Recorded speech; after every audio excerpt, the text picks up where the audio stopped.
morning everyone. So today we will talk about the female reproductive system.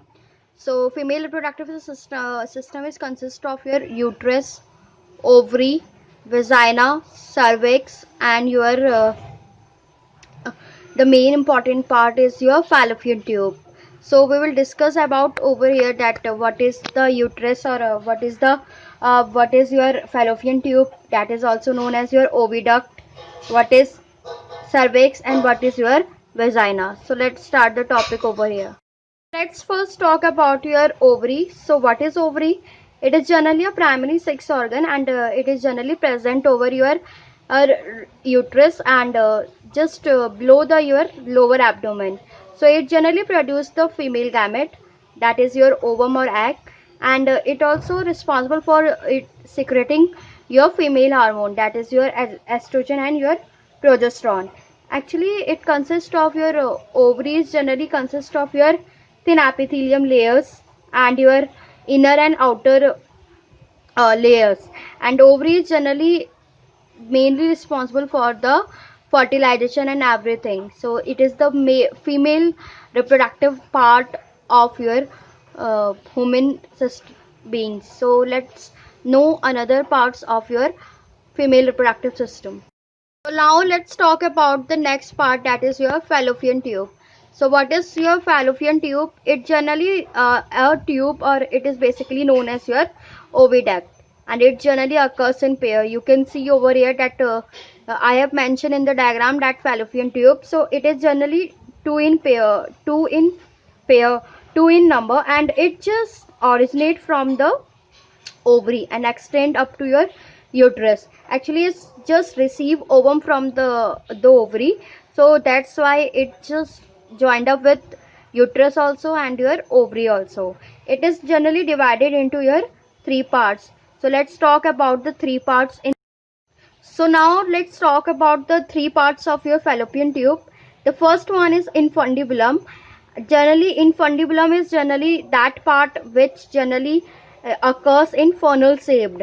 It just located to very close with ovary, and it generally possesses a finger-like projection, and which generally receive ovum from your ovary. So the next part is your ampulla. Ampulla is generally second portion of your fallopian tube. It is generally a wider part, and last portion of your fallopian tube is isthmus.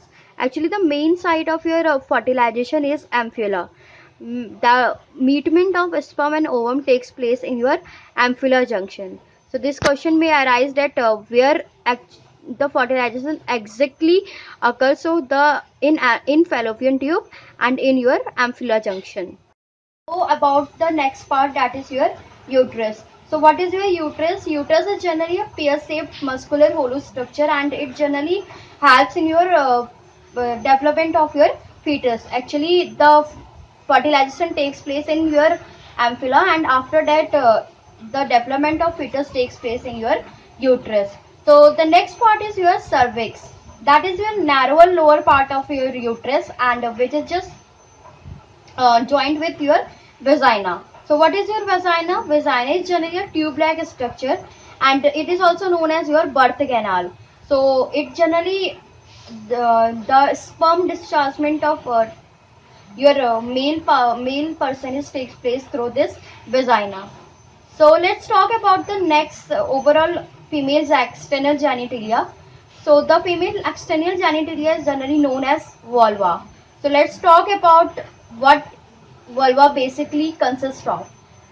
So the female external genitalia or vulva is consist of your vaginal opening through which sperm get inside, and two layers, that is labia majora and your labia minora. So what is labia majora? Labia majora is generally a outer layer of skin and fatty tissue, and it's just generally covered itself with pubic hair. Minute hair is present in this layer. Labia minora is generally inner side. It generally can grow or it generally changes its color while gaining the maturity. What is the next one is your hymen. It is also a flap-like structure present in labia minora part. It generally partially covers the your vaginal opening. It's just thin layer which is known as your hymen. And the next part is your clitoris. Clitoris is also a tissue which generally located between the upper junction of your two labia minora. So this is your overall female reproductive system. And let's talk about the layers and structure of your uterus more detail. So your uterus is consist of three layers. One is perimetrium. Perimetrium is generally the external layer which is made up of your thin loose connective tissue. Next one is myometrium. This is known as your middle layer which is made up of your smooth muscles, and it generally undergoes contraction during the delivery of your baby. So the next one is your endometrium. It is generally inner glandular layer, basically known as. So what happened in actually what happened in here, the role of your inner glandular layer is that it generally breaks down during your periods or menstruation cycle, when the ovum is not fertilized or sperm uterus doesn't or get your sperm or ovary movement or zygote, whatever you can say. So it just break down, and after some time, if a fertilization occurs, so it just get the baby get attached with this layer, the endometrium layer. So it is very important layer which is present in your uterus. The another topic is your mammary gland. It is also part of your female system. So they are paired structure which just contain glandular tissues. In fact, it generally varies from person to person. That means their sizes varies from person to person. So each glandular tissue is generally divided into 15 to 20 mammary lobes. Mammary lobes are generally a cluster of cells, and these cells generally secretes a milk which is stored in the cavities, that is known as your lumens, which is present in your alveoli. Then this alveoli just open into mammary tubules, and each tubules form a mammary duct, and that duct form a wider mammary ampulla, and this mammary ampulla is connected to lactiferous duct through which your milk is sucked out. So this is the structure of your paired mammary glands.